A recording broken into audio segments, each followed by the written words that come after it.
you attended seminars, and you said your reason there was to learn more about yourself. Yeah. My experience has been people attend seminars, especially self-development seminars, to look for the answer. They want to know, what is it out there I can learn so that I can be more successful? That wasn't your motivation? No, oddly enough. And I think probably you're right. I think that's what most people are looking for. I think they're looking for an answer outside of themselves, and they're never going to find it. I think by this time I realized it was something in me. I met a man here in Toronto. He was one that originally got me involved in studying this, Ray Stanford.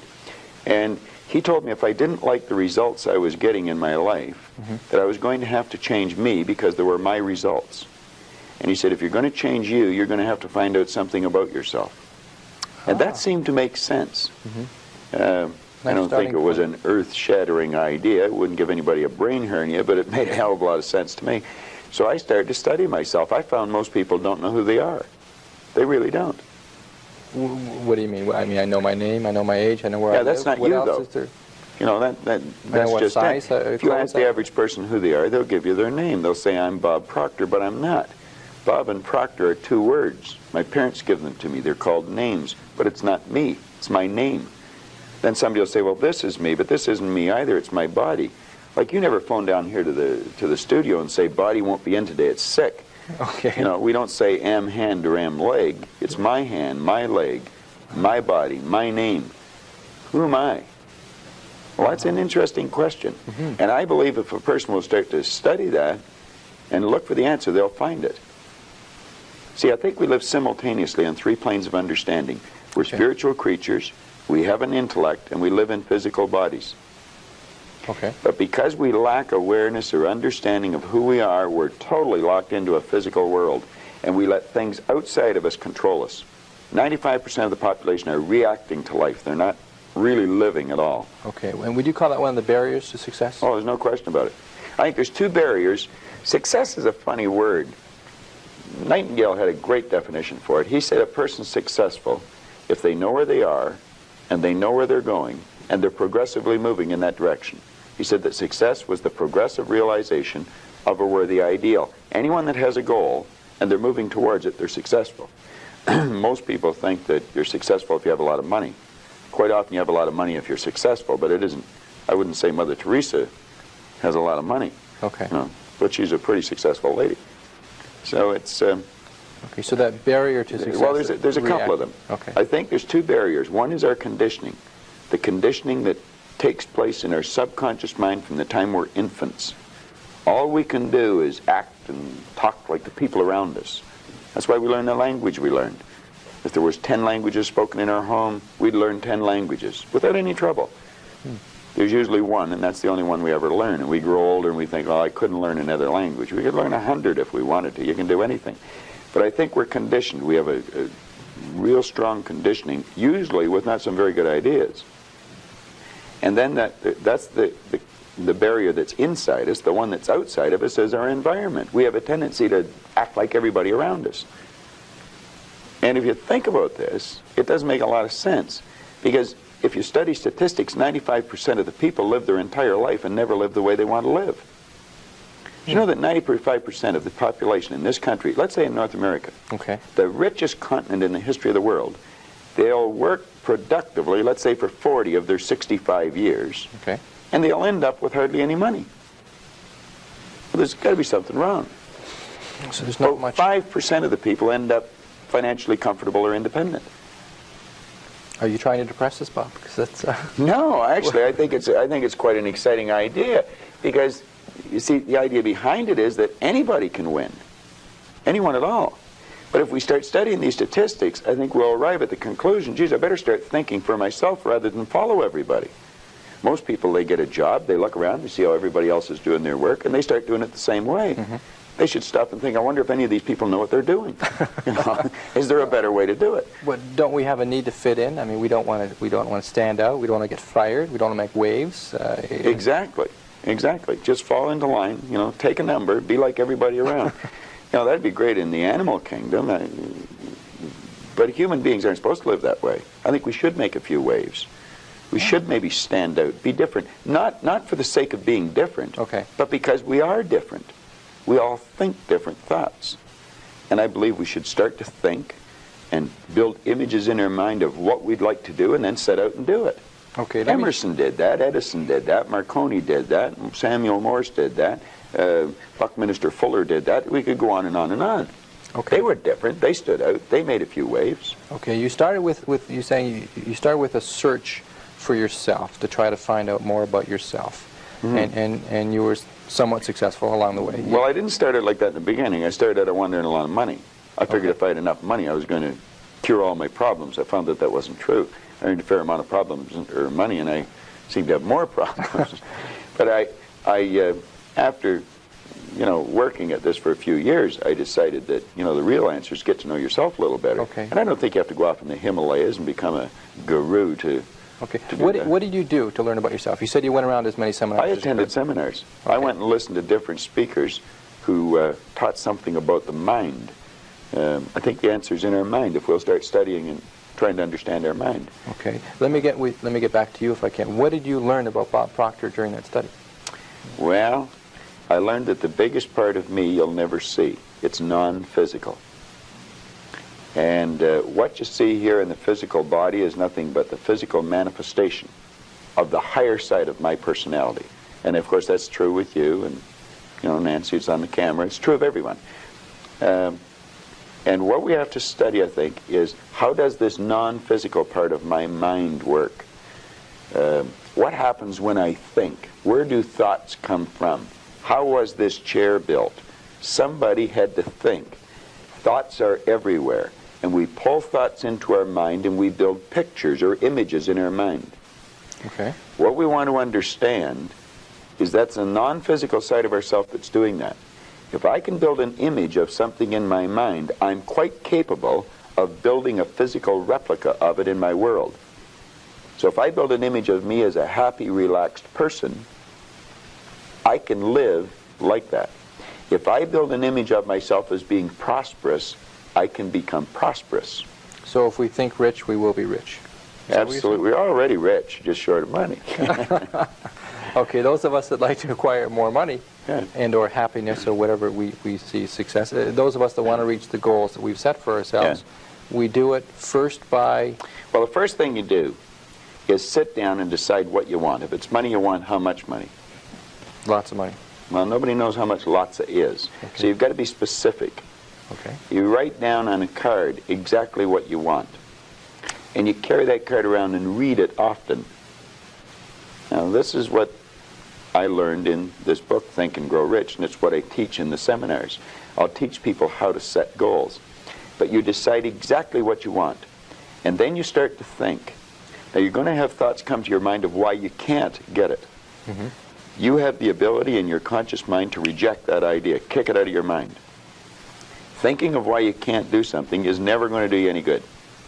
And keep thinking until you start to think of thoughts of how you can do it. And the way will be shown to you. It comes in the form of images in our mind. Think of how you can and not why you can't. Okay. So our first step is to set That's the some first goals. step. And think about how we can go about reaching those goals. Exactly. And just think of how you can. Now, I would say before you get into that, you should get a good book and start to study it. Select a person who is already doing something that you'd like to do. Get to know that person. Mm-hmm. Go to the experts for advice. Don't ask the person next door, your mother, father, brother, or the guy that works beside you, because they don't necessarily know. There's no point in asking a person how to earn a lot of money if they're only earning $10,000 a year. They don't know. If they knew, they'd probably be earning a lot. It's like, don't go to a sick doctor if you want to get healthy. Okay. So you find someone that you can go to for advice. Get a real good book and lock into that book and start to study it.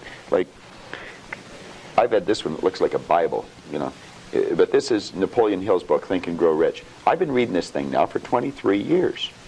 I'll probably read it for another 23 years. I get another good book that I brought over here today. It's called The Power of Your Subconscious Mind. Now, I'm not getting a commission for selling this. The author's dead now. He's been gone for a couple of years. But Dr. Joseph Murphy wrote this book, The Power of Your Subconscious Mind. And that's probably one of the best books that you're ever going to find, because you're going to learn something about your mind when you read this book. Okay. Now, I read a lot of books. I've got probably 1,000 books sitting in my den at home in my library. But the one that I carry it everywhere I go, and I read it all the time, is Think and Grow Rich. I never stop reading it. Now, where's the value for you to reread that and read it again? I mean, you must you must know it well enough that... I think I could probably recite it verbatim. But the secret is, I once read in a book where it said, when you read a good book through the second time, you don't see something in it that you didn't see before. You see something in yourself that wasn't there before. You see, when I read this, I create a greater awareness. Let me just read you one line out of here, 2 lines. Okay. Hill said, the missing link in all systems of education known to civilization today may be found in the failure of educational institutions to teach students how to organize and use knowledge after they acquire it. He went on to say that we should understand the real meaning of the word educate. It's not going to a brick-and-mortar edifice for 25 years. Okay. That's gathering information. You'll probably develop your memory, but I would question how well you develop your mind. And I'm not against education because I encourage my children to go to school, as we know it. Now, he said the word education comes from the word educo. And he says it's derived from the Latin word educo, meaning to induce, to draw out, or to develop from within. An educated person is not necessarily one who has an abundance of general or specialized knowledge. An educated person is one who has so developed the faculties of their mind that they may acquire anything they want or its equivalent without violating the rights of others. An educated person is the one that knows how to go and get what they want out of life without being selfish. In sense, a researcher, somebody who knows what they're looking for and knows how to go about finding Well, I think we should forever be involved in research because learning is a lifelong process. You never stop learning. Education means to draw out from within. We're drawing on an infinite source. We've got deep reservoirs of talent and ability within us. We can learn to do anything. We have phenomenal powers. If we used our body like we used our mind, we'd probably just move our little finger. Okay. We don't exercise our mind enough. No. But we're not taught to. Kids in school should be taught, before the school year ever starts, to sit down. They should be given a blank report card and get them to visualize the marks they want to get and write their own report card. This is before school starts, first week in school. And then the teacher should say, now I want you just to concentrate on how to get that mark, and I don't want you to think of why you can't. And I want you to form the attitude that you're going to get it. Now, some people say that's not being realistic. That's being very realistic. That's following the success principles that go back 6,000 years in recorded history. That's how everything was accomplished. That's not engaging in fantasy thinking, in Hell, wishful thinking, in daydreaming No. we talk about. No. Well, that's where all greatness comes from. Greatness comes from fantasy. I would imagine that when Edison first saw the light bulb, he was fantasizing. But he kept fantasizing, and he built it into a theory, and then he built it into an image, and then he built it into a fact. Ah. I mean, when I was a kid, it was a fantasy to think of going to the moon. Mm-hmm. We've been up there with cars, playing golf. Okay, you mentioned in terms of success principles, attitude, this business of attitude. Attitude. It takes in the way you think, the way you feel, and the way you act. I'd have a difficult time really explaining attitude right just in a conversation. I use a board in the seminar, and well, I did an attitude seminar last night. We spent 3 hours dealing with that one subject, you know, so to do it here in 3 minutes, I can do it. I haven't learned how yet. Okay. Let's put it that way. I recognize it's difficult because we talk... You have to have a winning attitude, though, Tom. Okay. In human relations, we talk about the toughest thing with managing people. The toughest thing to deal with is their attitude. That's right. That's almost impossible. And that's the one thing where management falls down. But we can't change people's attitudes. Well, nobody can change another person's attitude. The only attitude we can change is our own. But you see, if management have the idea it's their attitude and we can't do anything about it, then they're not going to do anything about it. But if management arrive at the conclusion, yes, it is attitude, and let's teach the people something about attitude. Let's teach them something about themselves. Let's make them realize that they're worth something, that they're valuable, that the greatest resource we've got. Companies spend about 65% of every dollar that comes in goes back out on employees and wages and benefits, and yet management knows less about employees than anything else. They know more about the gadgets and the widgets than they do about the people. Okay, so your suggestion is we develop a winning attitude. Absolutely. Can you define that for me, first of all? What is a winning attitude? Well, if we can understand, let me digress for a second. The whole universe operates by laws, and there's a law of opposites. It's called the law of polarity. Everything has its opposite. There's a right and a left side. Mm-hmm. There's a front and a back, an up and a down, a hot and a cold, positive and negative, yin the yang. You know, well, you can think negative or you can think positive, but you can't think both at the same time. You're only going to think one way at one time. And we have to train our mind to think or look for the positive or the good in things. There's good in everything. There's no such thing as no good. Car broke down on the way over to the station. There's something good about it. There's something good about it. Now, you may have to look to find out what it is. Okay. Yeah. But there's something good in everything. There has to be a positive and a negative for anything to exist. There's a law of gender that decrees that. Science understands it. It's taught in science. Okay. Well, once we understand that there's this law of opposites, there's negative thoughts or positive thoughts. As the thought energy flows into our mind, we decide what we're going to think. Person's out of work. They can decide to think, I can't find a job, but they can decide to think, I can. If they're thinking, I'm going to find one, then they'll start attracting a train of thought to them, figuring out how to find it. You really have to understand how your conscious and your subconscious mind works in relation to your body or your physical world to understand attitude. Attitude should be taught as a subject in school ahead of reading, writing, arithmetic, or anything else.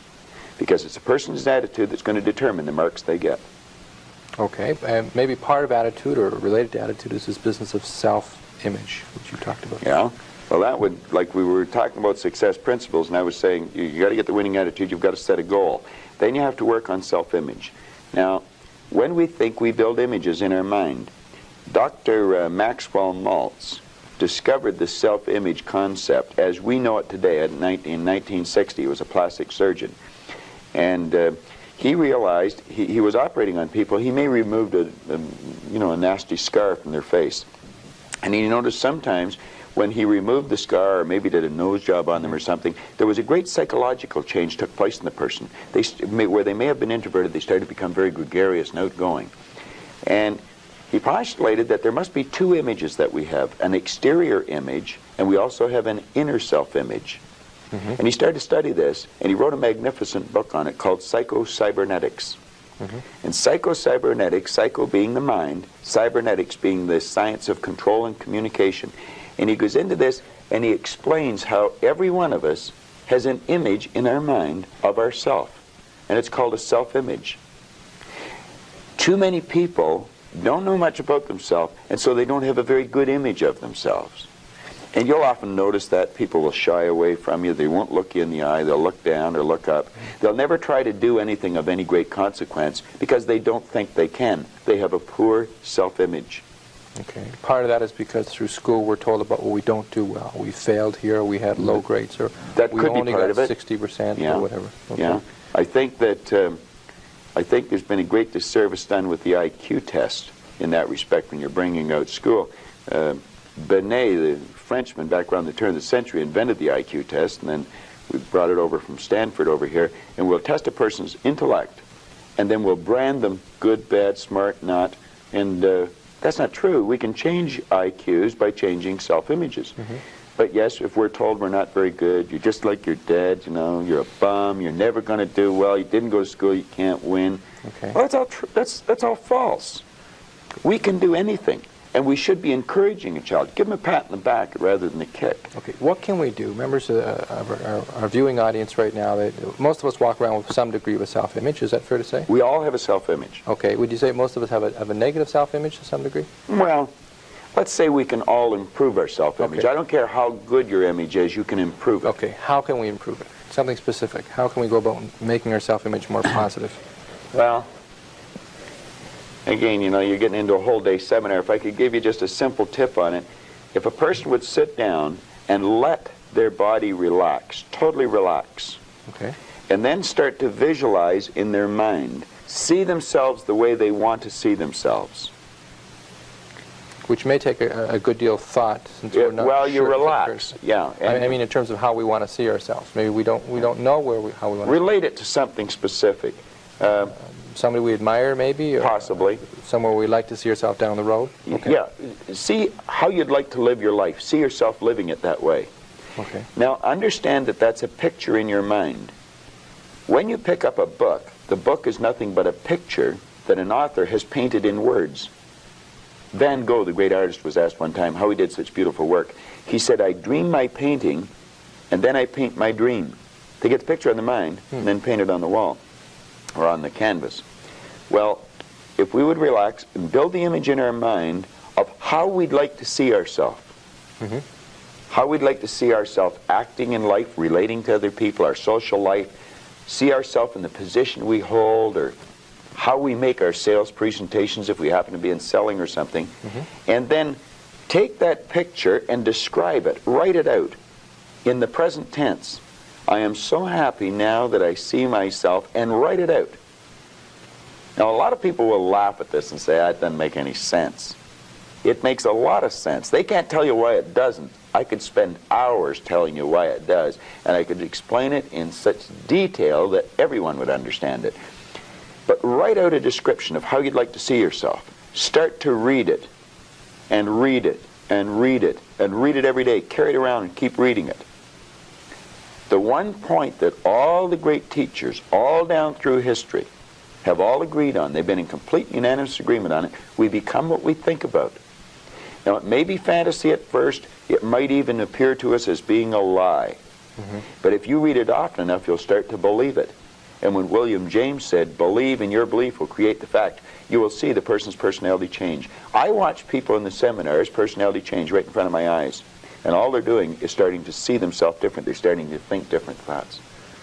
So our thoughts control our actions? Oh, there's no question about it. No, our thoughts control our feelings.